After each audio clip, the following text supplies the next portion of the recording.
আসসালামু আলাইকুম প্রিয় শিক্ষার্থী বন্ধুরা, আশা করি তোমরা সবাই ভালো আছো। আজকে আমি আলোচনা করব তৃতীয় শ্রেণী ইসলাম ও নৈতিক শিক্ষার আর বার্ষিক পরীক্ষার একটি নমুনা প্রশ্ন নিয়ে। তো চলো নমুনা প্রশ্নটি দেখে নিই। তো প্রথমে রয়েছে সঠিক উত্তরটি লেখো। 1.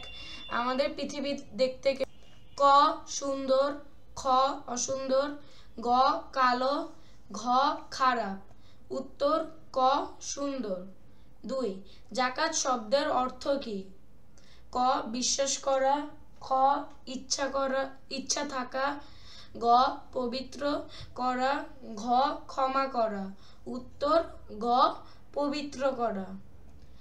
3 নম্বর, সালাত সব রকমের কি কাজ থেকে বিরত রাখে?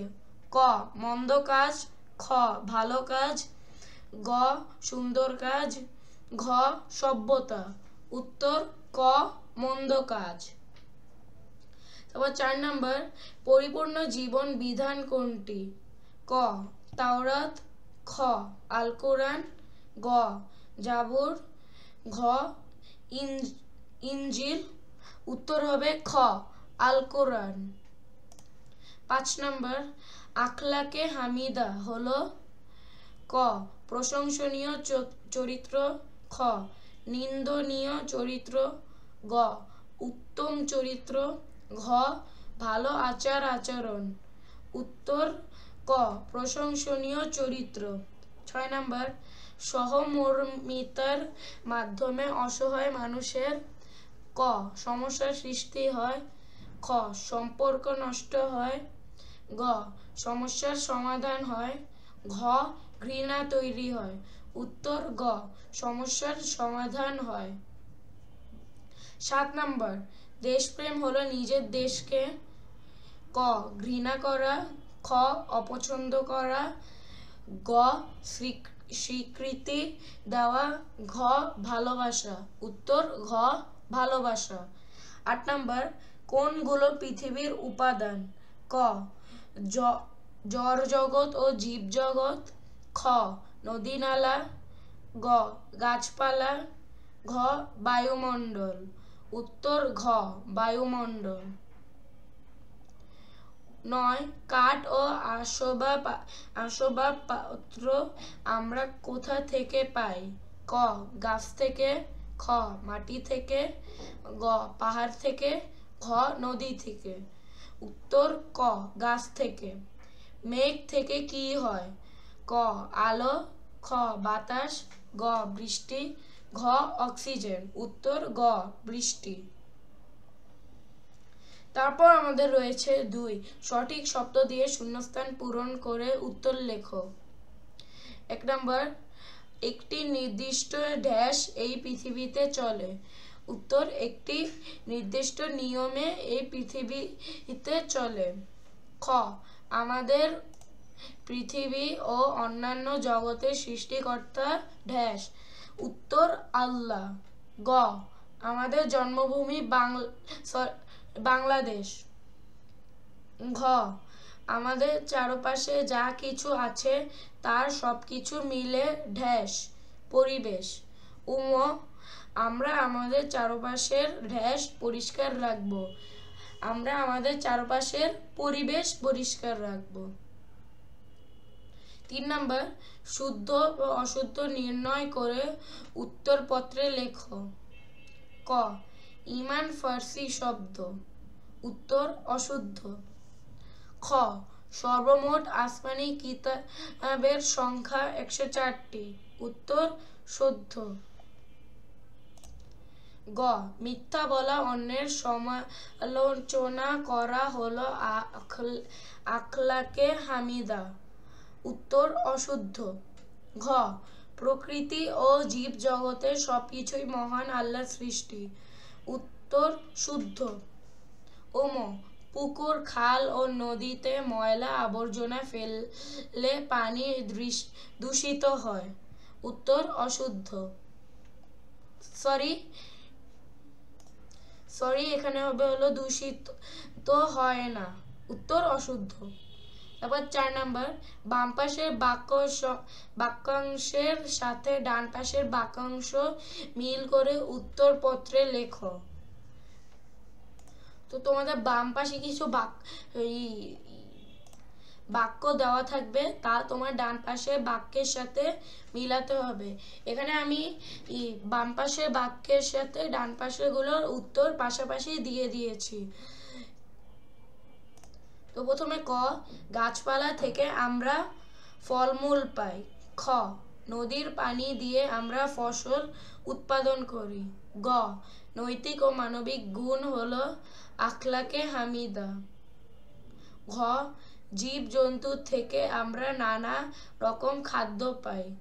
উম, নদ নদী থেকে আমরা খাবারের মাছ পেয়ে থাকি। তারপর রয়েছে 5 নম্বর, যে কোনো 5টি প্রশ্নের অল্প কথায় উত্তর পত্রে লেখো।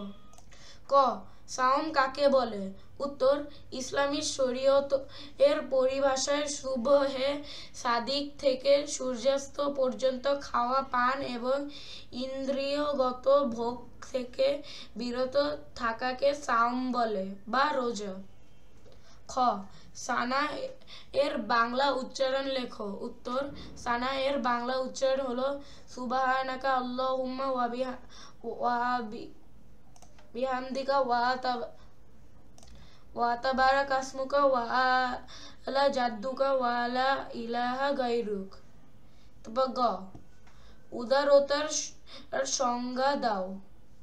উত্তর, উদারতা হলো এমন একটি নৈতিক গুণ যার দ্বারা মানুষ অন্যকে দান করে, ক্ষমা করে এবং সহজভাবে গ্রহণ করে। সংকীর্ণতা ও কার্পণ্য পরিহার করে প্রশস্ত মন নিয়ে কাজ করে উদারতা। ঘ, দেশপ্রেমে উদ্বুদ্ধ হয়ে আমাদের কি করা উচিত? উত্তর, দেশপ্রেমে উদ্বুদ্ধ হয়ে আমাদের দেশের স্বাধীনতা, সার্বভৌমত্ব রক্ষা করা উচিত, দেশের উন্নয়নে অংশগ্রহণ করা উচিত এবং দেশের মানুষকে ভালোবাসা উচিত। উম, মহান আল্লাহ আমাদের উপকারের জন্য কি কি সৃষ্টি করেছেন?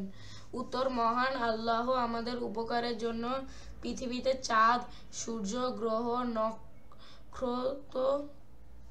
নক্ষত্র, বাতাস, নদী, সাগর, গাছপালা, পশু পাখি সহ জীব ও জড় জগতের সবকিছু সৃষ্টি করেছেন।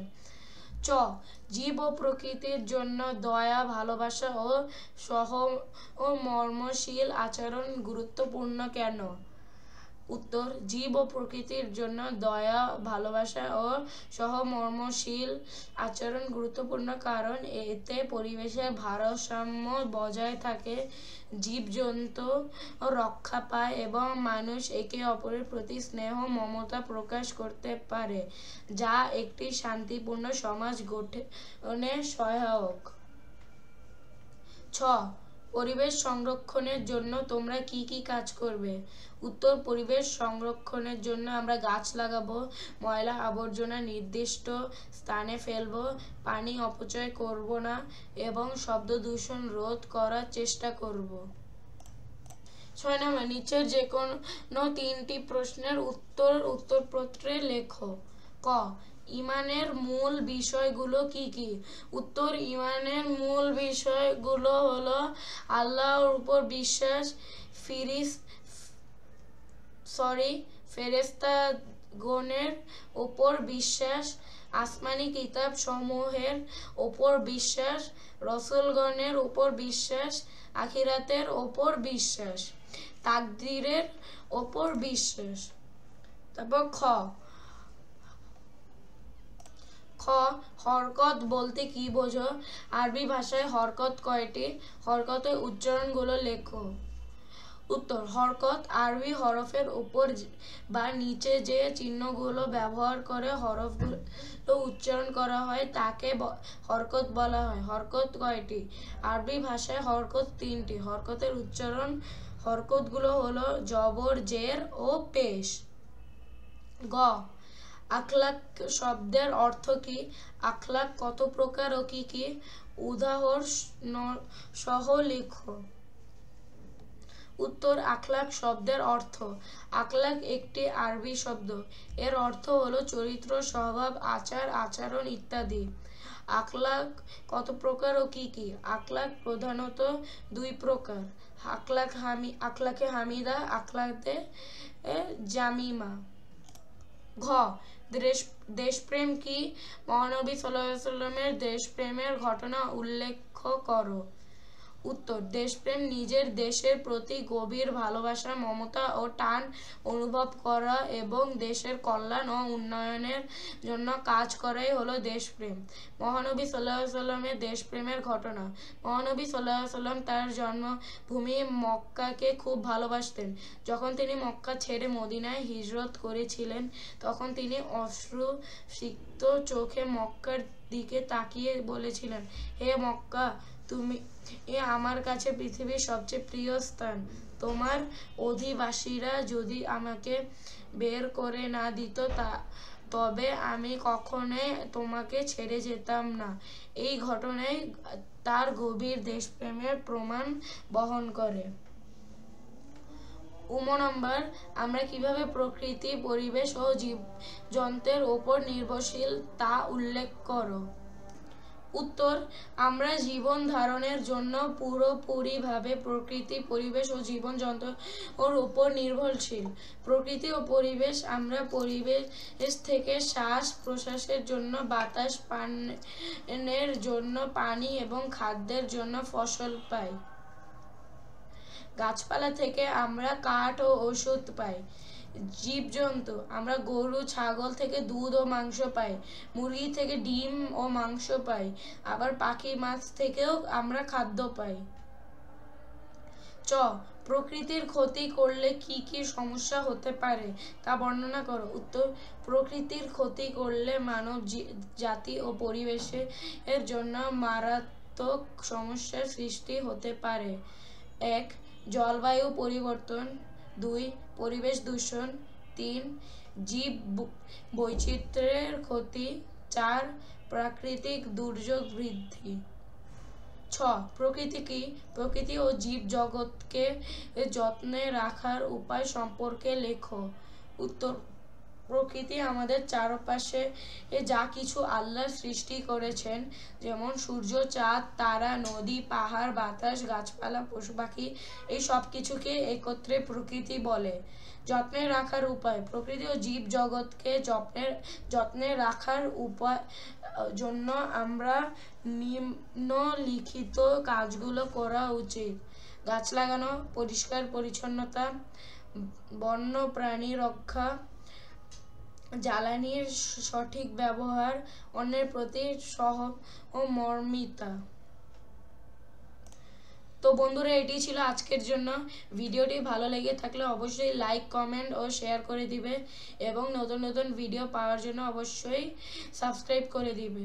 আর যদি এরকম আরও নমুনা প্রশ্ন দেখতে চাও তাহলে অবশ্যই আমাদের কমেন্ট বক্সে জানিয়ে দিবে। আসসালামু আলাইকুম।